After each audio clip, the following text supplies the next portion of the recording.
ask you, can you define, what is the difference between meditation and prayer? Oh.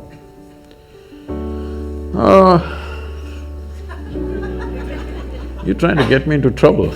Yes. No, because some people say my prayer is like meditation. Could be. It could be, but probably meditation is more of a form of listening, I would imagine. See,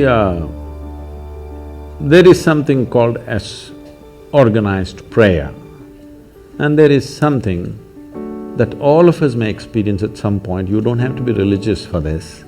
Sometimes you become prayerful. You saw a glorious sunset, you just sat there without knowing why. You're not saying anything to the sun, after all he's going. Simply, just the beauty and the magnificent nature of what it is, maybe your hands came together like this, something you did. It happens, right? So you are prayerful. To be prayerful is a fantastic place to be. Now somebody created systems to make you prayerful, but unfortunately that just became prayer for a lot of people. Prayer means you're talking to somebody, a long distance talk.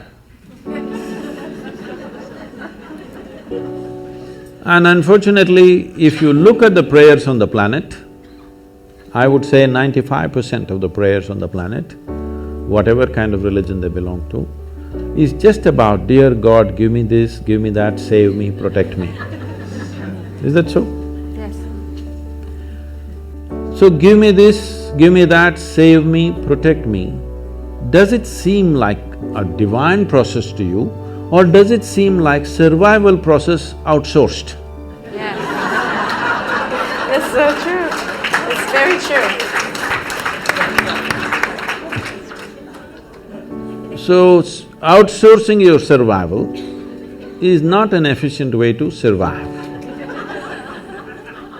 To survive on this planet, you don't need any divine help.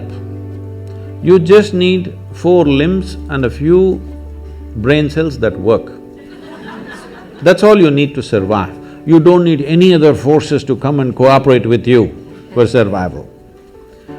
Only when your life is beyond survival, you're looking for other dimensions of existence, then you may need the cooperation of other forces. For survival, when a worm can survive, an insect can survive, a bird can survive, an animal can survive, with such a big brain you cannot survive, what is this? The only problem may be you want to survive like somebody else, that is a problem. That's not going to be ever achieved, because somebody else will always be doing something different or better or whatever you think it is. So, prayer as a process, unfortunately, has become talking process. If you are prayerful, it's fantastic. So being in meditation, see, the English word meditation is not specific to anything, it's a general term. If somebody sits here with eyes closed, we say they're meditating. But with eyes closed, you can do many things. You can do japa, tapa, dharana, dhyana, samadhi, shunya, samyama. There are many things you can do. Or you might have just mastered the art of sleeping in vertical postures. That is also an art. So, the English word meditation is not describing anything specific. But as you said one word, listening. Listening is a dangerous thing, because if you start listening, people will think, listen to what? Listen to God. All those people, I'm saying with all due respect, so those who are devout, those who are prayerful, that's a different matter. But people who claimed they heard God speaking, they did the most terrible things on this planet. Yes or no? Because they said, God told me this, God told me that, it gave them license to do all kinds of horrors on this planet. And especially as women, you should not subscribe to this, because millions of women have been burnt alive because God told something. okay? So, listening is a dangerous word. The moment you say listen, people will start listening to all kinds of conversations that are happening. But to become listening is a wonderful thing. If you take these words literally, prayer, listening, all these things can become ugly because people always have this thing about, what is my experience of life?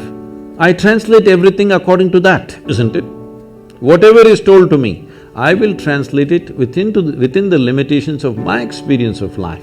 With this, if you say listen, they must listen to somebody. Whom should I listen to? God or devil? Please listen to God.